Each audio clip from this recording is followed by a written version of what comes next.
사랑하는 여러분, 다들 아시는 것처럼 성경은 39권의 구약과 27권의 신약으로 나뉘어져 있어요. 구약 성경의 끝은 말라기, 신약 성경의 시작은 마태복음입니다. 한 페이지 차이로 곧바로 이어지기 때문에 말라기와 마태복음 사이에 얼마만큼의 공백인지 느낌은 잘 오지 않는데, 일명 신구약 중간사라고 하는 그 기간은 무려 400년에 달합니다. 이 기나긴 시간 동안 하나님은 침묵하셨고, 그 침묵의 시간을 암흑기라고 일컫기도 합니다. 하나님께서는 멀쩡히 계심에도 불구하고 백성들과 종들에게 그 어떤 말씀도 내려주시지 않으셨던 400년의 기간인데, 천지창조에서부터 말라기까지 그 모든 기간이 하나님께서 그분의 백성들을 얼마나 사랑하셨는지 드러내고 있건만, 이 비정한 백성들이 너희를 사랑한다 하시는 하나님께 에이, 주께서 어떻게 우리를 사랑하셨나이까 하며 안면 몰수하고 내던졌던 겁니다. 그동안의 모든 사랑을 다 갈아버린 이들의 폐륜에 하나님께서도 충격받으셨음인지 말라기서를 끝으로 예수님의 탄생까지 400년을 침묵하셨는데, 과연 그럼에도 불구하고 이 기간, 신구약 중간사가 정말 하나님의 침묵의 기간이었을까요? 오늘은 어쩌면 다소 지루한 역사 이야기일 수도 있겠지만 여러분과 함께 나누고자 합니다. 가끔씩은 이런 교양 수업도 필요해요. 말라기 선지자를 통해 마지막 구약의 말씀이 선포된 때는 이스라엘이 페르시아 치하에 있었을 때입니다. 유대인들을 고토로 귀환시킨 아닥사스다 왕 이후 120년이 지난 주전 330년에 마케도니아의 알렉산드로스 3세, 일명 알렉산더 대왕에 의해서 페르시아가 멸망함으로써 알렉산더 제국의 치하에 들어갔습니다. 정복은 당했지만 유대인들의 자치는 허용되었어요. 그런데 주전 323년 알렉산더 대왕이 죽고 부하 장군들에 의해 제국이 4등분됩니다. 이 중에 프톨레마이오스의 이집트가 이스라엘을 다시 점령했어요. 그런데 출애굽 때와는 달리 이 새로운 바로 왕은 매우 관대했습니다. 유대교에도 굉장히 친화적이었어요. 심지어 유대인 학자들을 모아서 히브리어 구약 성경을 헬라어로 번역한 70인역을 편찬하게 하는 등 의외로 이스라엘이 평온을 누릴 수 있었습니다. 그 평온이 깨진 것은 주전 200년 시리아를 다스리던 헬라 왕 안티오코스 3세가 이집트를 격파하고 이스라엘을 점령하면서부터였는데, 그는 로마와의 전쟁에서 패하고 물어내야 될 거액의 배상금만 남긴 채 죽었어요. 그의 아들인 셀레우코스 4세가 독박 썼잖아요. 이 배상금을 물어내기 위해서 아니, 이 상대가 로마기 때문에 띵깔 생각도 못해. 이거는 이 배상금을 물어내기 위해 예루살렘 성전의 금고를 약탈하려다가 이건 아닌데 하던 신하에게 암살당했습니다. 그런데 선왕을 시해한 그 역적을 진압하고 왕위를 이은 셀레우코스 4세의 동생이 그 유명한 안티오코스 4세입니다. 진짜로 미친 이 제대로 미친 진짜배기 폭군이었던 거예요. 그는 스스로를 신의 현현이라고 에피파네스라 칭했습니다. 그런데 유대인들은 한 글자를 고쳐서 에피마네스, 즉 미친놈이라고 불렀단 말이에요. 이 안티오코스 에피파네스가 예루살렘에 제우스 신전을 건립하고 유대인들에게 할례와 안식일 준수를 금하고 돼지고기를 먹을 것을 강요했습니다. 이때가 주전 171년인가 그래요. 이 와중에 이집트와 엎치락 뒤치락 전쟁도 벌였고, 이른바 다니엘 선지자가 예언한 남방왕과 북방왕의 전쟁이죠. 주전 168년에 로마의 개입으로 결국 실패하고 돌아왔는데, 이때부터 그야말로 적그리스도의 예표이자 대환란의 리허설이라 할 만한 폐역이 시작됐습니다.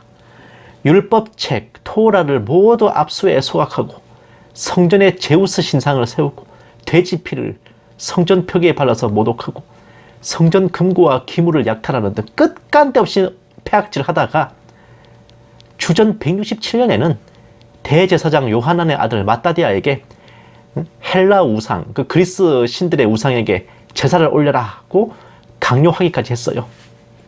그런데 이 마따디아가 또 보통 사람이 아니었네요.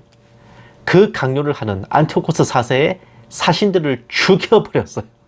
그 후 5 아들과 함께 광야로 나가서 폐역과 배도에 대한 저항을 시작했던 겁니다. 비록 1년 후에 이 마따디아는 전사했지만 그의 삼남 유다, 일명 유다 마카비가 부친의 유지를 이어 혁명전쟁을 계속했습니다. 이 혁명군은 헬라 군대를 연파한 끝에 주전 164년에 예루살렘을 탈환하여 성전을 정화했습니다. 안티오코스 4세의 폐악질이 시작된 주전 171년부터 2300일이 지난 후 유다 마카비에 의해 성전이 정화되었으니 이는 다니엘 선지자의 2300주야 예언의 성취였어요. 제우스 우상을 갈아버린 후 7 촛대의 불을 켜 빛이 돌아왔음을 기념했으니 이날이 바로 하누카 절기, 수전절입니다. 촛대에 불을 밝히는, 신성한 촛대에 불을 밝히는 성류를 만드는 데는 8일이 걸렸는데 남아있는 성류가 하루치밖에 없었어요. 그런데 이 하루치밖에 안 남은 성류가 무려 8일 동안 타오르는 기적이 있었답니다. 가히 하나님의 뜻이라 할 만했잖아요. 하지만 아직 전쟁은 끝나지 않았습니다. 주전 160년 그리고 143년에 유다 마카비와 그 동생 요나단이 각각 전사해서 또 위기에 몰리기도 했지만 마따디아의 차남이자 유다와 요나단의 형인 시몬 마카비가 전쟁과 외교를 병행한 화전양면 전술을 발휘한 끝에 결국 주전 142년에 이스라엘의 독립을 쟁취합니다. 남유다 왕국 멸망 후 근 440여 년 만에 이제 왕국을 재건한 거예요. 이렇게 건국된 하스몬 왕족 이스라엘은 시몬 마카비의 아들 요한 힐카누스 때에 옛 다윗 왕조의 영토를 회복합니다. 그리고 구약 내내 원수였던 암몬과 모압과 에돔을 싹쓸이 청소합니다. 지금 전 세계에 암몬과 모압과 에돔의 민족이 혈통이 없어요. 완전히 쓸어버렸답니다. 특히 남유다 멸망 때 바빌론을 도왔던 에돔, 어떻게 도왔냐? 바빌론과 함께 예루살렘을 약탈했고 예루살렘을 탈출하던 사람들을 길목을 지키고 있다가 붙잡아가지고 바벨론에 넘겨주고 이런 짓을 했던 거예요. 에돔이. 이 에돔을 어떻게 했냐? 철저하게 인종 청소를 했습니다. 싹 다 죽여. 그나마 남은 생존자들은 강제로 할례를 시켰어. 유대인으로 강제 편입시켰습니다. 오바댜 선지자의 예언이 이때 성취된 겁니다. 이어 주전 103년에는 이스라엘 왕 알렉산더 얀네우스가 가나안 전역에서 헬라 군대를 쓸어내고 점령했습니다. 완전 진짜 솔로몬 시대의 영토를 되찾은 최전성기를 맞았는데 서 있으면 넘어질 걸 걱정 안 했다고 가장 빛나던 시기부터 몰락이 시작됐습니다. 하스몬 왕조를 인정하지 않던 유대인들과의 내분도 있었거니와 왕실 내의 왕위 다툼은 다반사였어.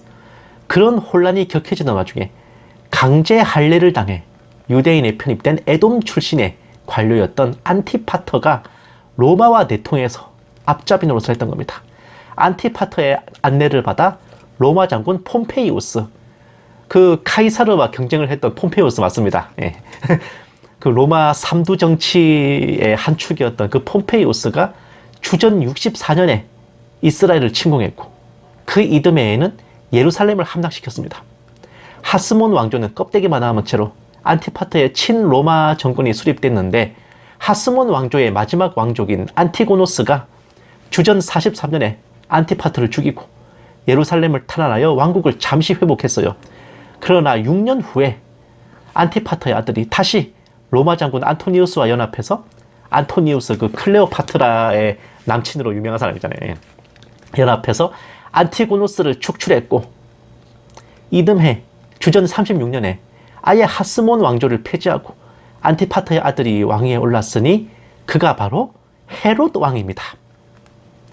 이때로부터 로마의 괴뢰 정권인 헤롯 왕조가 시작되었고 이스라엘, 그러니까 유대, 사마리아, 갈릴리 이 이스라엘의 왕들은 로마의 승인을 받아야만 집권할 수 있는 분봉 왕들이 된 겁니다.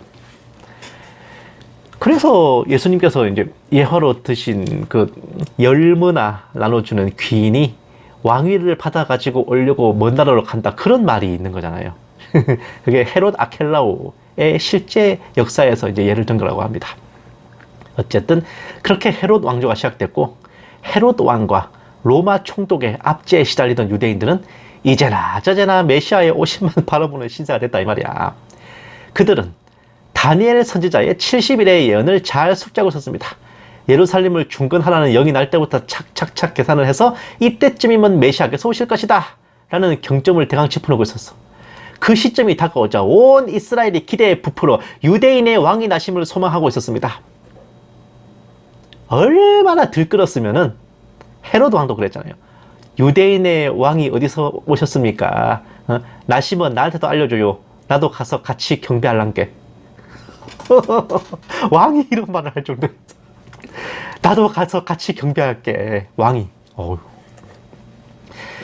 그런데 잠깐 얘기를 돌려서 출애굽 때 광야 시절부터 성막을 지으면서 나시린이며 속공이자 전사로 구별된 삶을 살던 레갑 족속들은 누구보다도 그 소망을 가득히 품었습니다.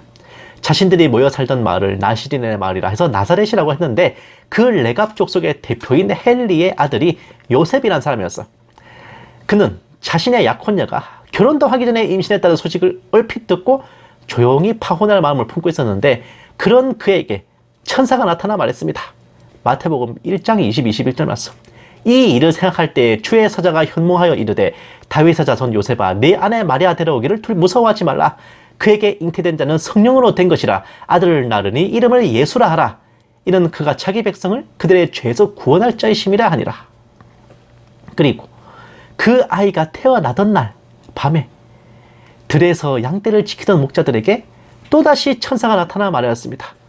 누가복음 2장 10, 11절 말씀. 천사가 이르되 무서워하지 말라. 보라, 내가 온 백성에게 미칠 큰 기쁨의 좋은 소식을 너희에게 전하노라. 오늘 다윗의 동네에 너희를 위하여 구주가 나셨으니 곧 그리스도 주시니라. 말라기부터 마태복음 사이에 400년, 이른바 하나님의 침묵이라 일컫는 신구약 중간사는 과연 하나님께서 침묵하신 기간이었을까요? 아닙니다. 침묵이 아닌 대답하시는 기간이었습니다. 주께서 우리를 어떻게 사랑하셨냐라고 되묻는 백성들에게 내가 너희를 이렇게 사랑한다. 말이 아닌 행하심으로, 행동으로 보여주신, 그렇게 대답하신 날들이었습니다. 이사야, 예레미야, 에스겔, 다니엘, 오바댜 선지자들을 통해 선포하신 예언을 역사적 팩트로서 성취하시는 기간이었습니다. 하나님은 침묵하신 적이 없었습니다. 인간의 역사와 세상 모든 나라들의 존속과 흥망성쇠, 그 사이에 일어나는 모든 일들이 하나님의 응답이며 대답이며 증명이었습니다. 하나님은 말씀 대신 다른 방식으로 대답하셨고, 신구약 중간사는 400년간의 침묵이 아닌 우리 주님 예수님께서 오시기까지 400년간의 대화였습니다. 요한계시록을 끝으로 무려 1900년이 넘는 기간이 지났는데 과연 그것을 1900년 동안의 하나님의 침묵이라 하겠습니까?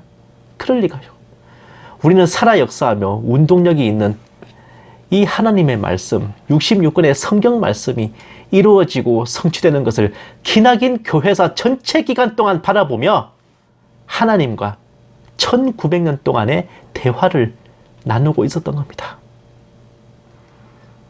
창세전에 우리를 예정하실 때도, 태어난 우리를 택하셨을 때도, 우리가 주님을 영접하도록 인도하실 때도, 영접하여 구원받은 후 주님 나라로 갈 때까지, 주님 다시 오실 때까지 하나님은 결코 우리에게 침묵하지 않으실 겁니다. 그 모든 기간을 우리에게 말씀하셨고 앞으로도 그러하실 것이며, 또한 이 땅에서의 우리의 모든 삶과 인생 1분 1초 빠짐없이 하나님의 살아계심을 증거할 것입니다. 지금 이 순간에도 하나님을 계심을 믿고 그런 우리와 또 하나님은 영원히 끝나지 않을 사랑을 하고 있으니 말입니다. 주께서 우리를 어떻게 사랑하셨나이까? 여기에 대한 대답은 이것입니다. 스바냐 3장 17절 말씀. 너의 하나님 여호와가 너의 가운데 계시니 그는 구원을 베푸실 전능자이시라. 그가 너로 말미암아 기쁨을 이기지 못하시며 너를 잠잠히 사랑하시며 너로 말미암아 즐거이 부르며 기뻐하시리라 하리라. 아멘.